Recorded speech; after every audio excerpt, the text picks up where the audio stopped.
right, brings me great pleasure to present our next edition.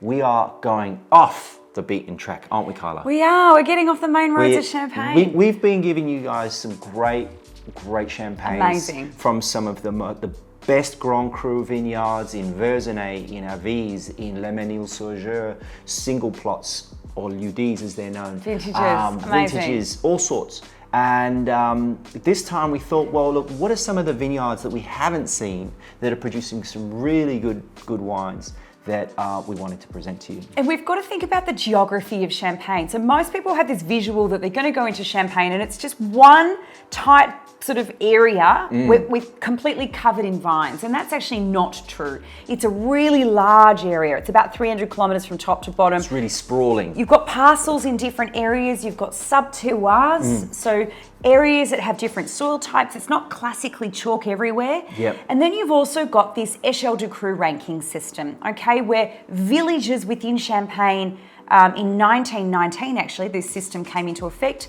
Some cru ranked at Grand Cru 100% ranking, some villages, some cru ranked at Premier, and then there's Autre Cru. Now these are the villages that were 80% to 90% in their ranking. And Autre just simply means other. Other. Which is really quite like, I think it's a bit of a degrading way to describe something, because the other cru make up majority of what you see in the big brands. Of course, because you've got 17 Grand Cru villages, 43 Premier Cru villages, and everybody else is an Autre Cru. Yeah. And so actually, it's a lot of land. It's a lot of land. Yeah. And this system's now been defunct. Originally it was put in to give a price per kilo classification system for quality of grapes. It's really hard to do that. It's been abandoned. It's now a free market in Champagne, so sell your grapes as you wish for whatever price you can attain. And what we're looking at today is other villages which we think are producing great champagnes that aren't necessarily in that Premier Cru or Grand Cru status.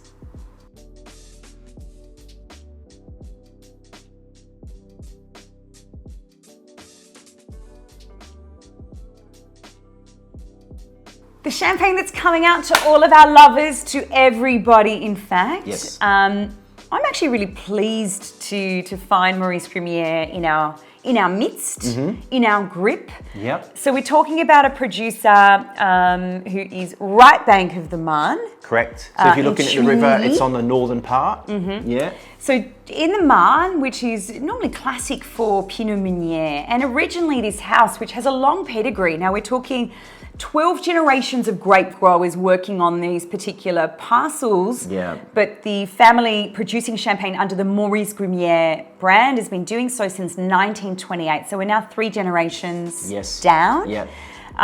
Lovely little parcels on that northern flank of the Marne, on the base of the hill. Yeah. But now we're looking at the family replanting the vines from being Meunier to Pinot Noir and Chardonnay, more classic composition of grapes. High value, high environmental status. Haute valeur or Haute valeur. HVE. It just basically means that they're not doing anything untoward in the vineyard and actually respecting the biodiversity of plants and bees and animals and so on around to keep it healthy. And we've got Fabienne and Helene, who are now in He's 4th generation. The winemaking position, Yeah. running the house. Running the house, doing a great job. And excited to present the wine.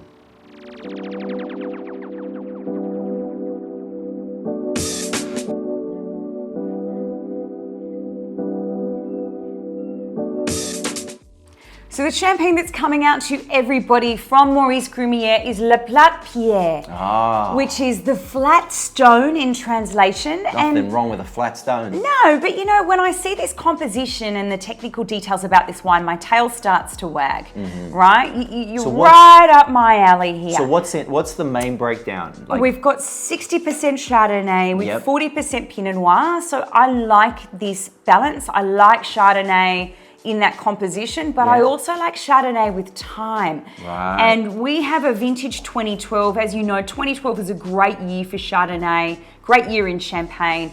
We've got a champagne that's been aging on its lees, so with the yeast inside the bottle in the cellar for an 8-year period. Yeah, right. So we're allowing the acidity to come down, we're allowing the complexity to come up, expecting some power, some softness, but and you can see that in the wine. You've got this sort of deep golden colour, a slight green tinge from the Chardonnay, very fine but persistent mousse. The mousse has not wavered in the slightest. So there's still a vitality going on within the Champagne and a freshness. Well, one of the things I wanted to bring up as well, and you're right on all those accounts, is something really quite voluminous happening on the palate. It's really mouth-filling, very expansive, very textured, as we like to say in the wine wanky world. So please use that expression. What I love though, and this is something that you noted when you first tried it, compared to some of the other champagnes we normally have that are Grand Cru or whatever, and have got this beautiful, really tight acid line. That's sort of missing from this. And the reason is that the limestone and clay soils, which is along this sort of river bank for the Marne Valley, so it's just literally north of the river, really yields different styles of champagne. Champagnes that are, I think, as we described, richer, fuller, a bit more going on, but they don't have the same length, do they? The same sort of acid stretch. When we talk about wine, there's a number of ways that we can talk about it. We can talk about colour, we can talk about mousse, we can talk about weight in the mouth, we can talk about aromatic properties, which are often aligned to foods or scents or flowers. But in this wine, I want to talk about texture. I want to talk about dimension. When we try Chardonnay from the Côte de Blanc, Grand Cru villages, you tend to have this spine of acidity that pulls centrally up the palate in a vertical direction. We've got Chardonnay coming from an Autre Cru, it's coming from the Marne. It is heavier in the mid-weight, and for me, it's more horizontal across the mid-palate. It's got real texture, it's got real power, but it doesn't have that pull of acidity, that spine that runs centrally up my palate. So it's a different feeling, different sensation. I do like it on the nose. It's not hallmark, Cremant, Chouy, Côte de Blanc, Chardonnay.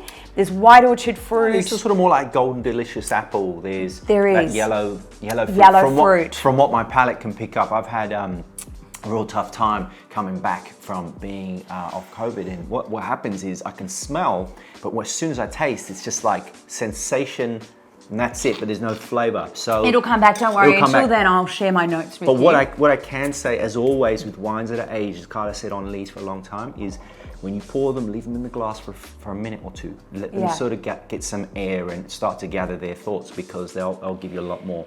So, in summary, sensational wine, 60-40 Chardonnay Pinot Noir, really all from 2012, like a mix of barrels stainless steel. It's got real weight, real texture, but the sensation is different. I want you to look out for it at home. It's across the palate and it's not up.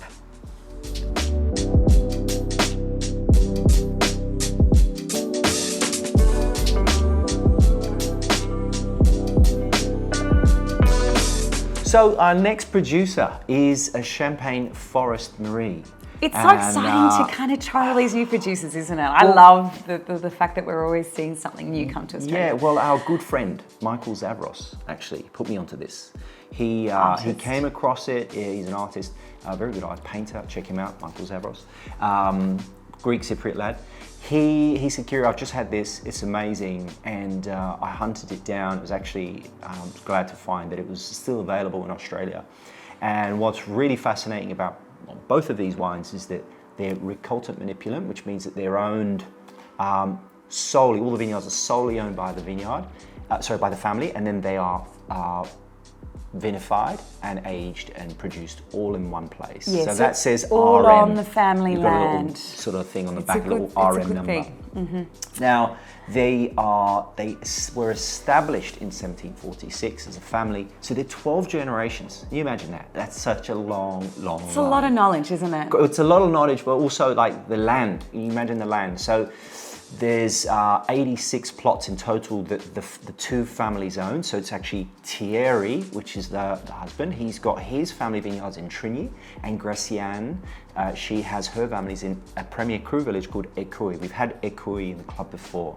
La Côte Gobillon and Vincent Brochet and a few others. So what they've got 86 plots that they've sort of combined to make small, expressive and sort of earth-driven style of champagnes, low dosage, very, very much like, you know, organic towards organic in their production. But what I love is how they've combined that to make this wine, which we'll get into in just a second.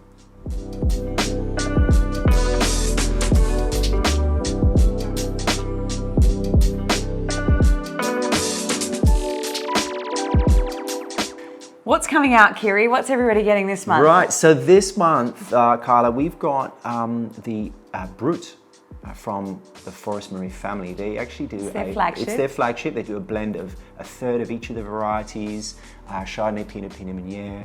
And this particular wine has fruit from both Trigny and Écueil. But we touched on this before about if one of the vineyards that's in the wine is Premier Cru and one of them isn't, and is Autre Cru as we discussed, you can't actually put Premier Cru on the label. Yes, so Écueil is a Premier Cru classification. If you put fruit from a Grand Cru or Premier Cru in with other cru, you cannot use that on the label. To be Grand Cru, you need to be 100% Grand Cru.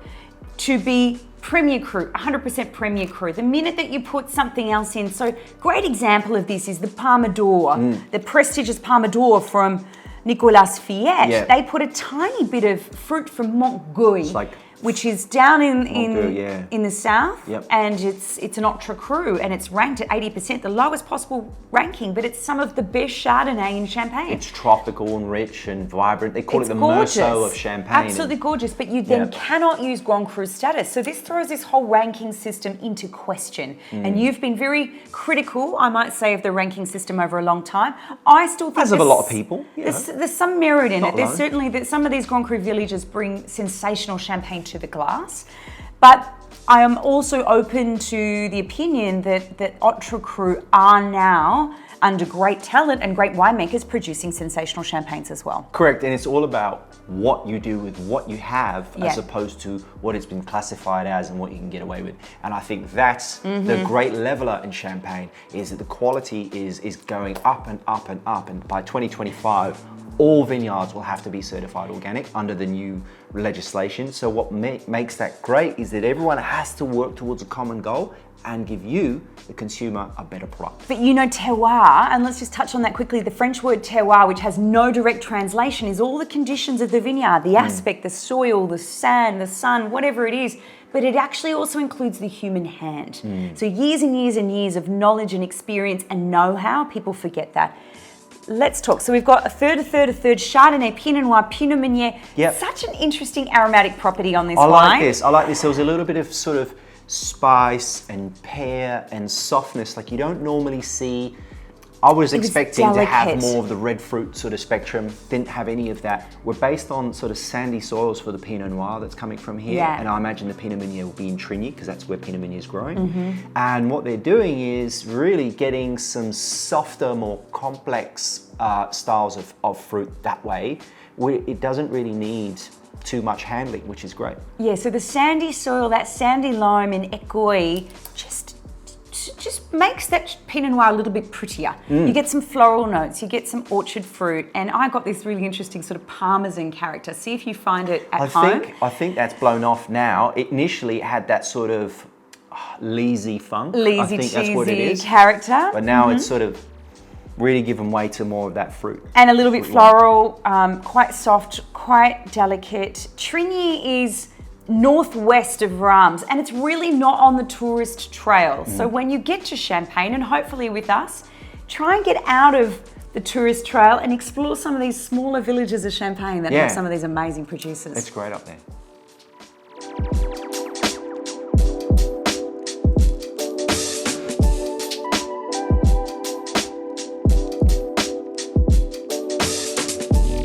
So in summary, we've got Premier Cru, Grand Cru and other cru. And I think that we can see some sensational champagnes being produced by those other cru in Champagne. You've got two great examples.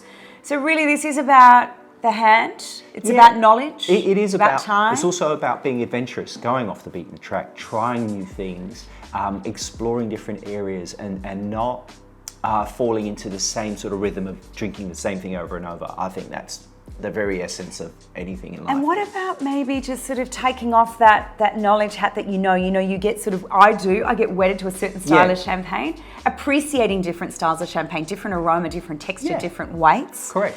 And you'll open yourself up to a whole new world of champagne, which is what you've done for us this month, two amazing producers. That is the very essence of the club. And I love that we are able to do that with you. So I hope you enjoy the wines this month. Next month, we have a sneak preview. We've got Champagne Nicolas Fouillet. The first time ever, we have their Grand Cru Vintage Blanc de Blanc and Blanc de Noir. I'm really excited about this. I mean, two amazing never champagnes. been here before. Never been here before. And you're going to get both of them. Yeah. So they're coming to you next month. We wanted to say thank you so much for everyone who came out to Melbourne Art Festival. Melbourne Fashion Fest. Melbourne Fashion Festival. Good to see your faces there. And we're back with events. So we are coming around Australia, Sydney, Melbourne, Canberra first, then we're doing South Australia, Brisbane, WA. We are coming to you, there's no doubt about it. Now that the Premier's taken off the... your cage, we're coming in.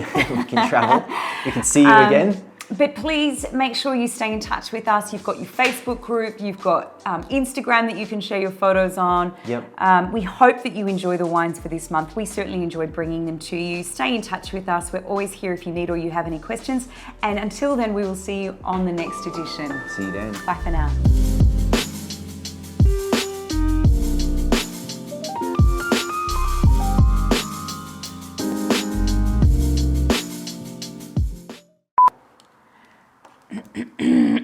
Hold on a minute. Excuse me. Fact check. Don't I get shit wrong? This shit's going on YouTube. Anyone? Generally. You think you're the only important person here? Yeah. Well, that's incorrect. On a scale of 1 to 10, who's the most important?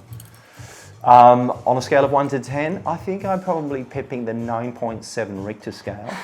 Kyla's just below me at 9.65. But what happens is she thinks she's a 9.7, and then there's that ego. I'm always a 10. I'm always the most important person in the room. Good tango. Fuck, he's funny. Wedged in between two cushions. With his head up. His little ears popping out. He's listening though, he's listening. Oh, was I right? Yeah, I had it in my head. Oh, But that's it's Maurice awesome. and Fabrice. Thank you. No, it's good. Yeah, That's I'm right. absolutely I love it when good. I'm right. In your mind. In my mind. In your mind. Even when I'm asleep. You're not I'm asleep. still important. You're never asleep. I feel asleep You today. don't. You're always awake. It's very grumpy. I'm so tired. Is this in front of my face? Very much so. We're Do you want to move it over? You just dropped your Goalpost. importance to a 9.2 by having a cork in front of your face. No, that's just simply reassessing the importance of my face. Oh, True professionals doing what they love most, even when they're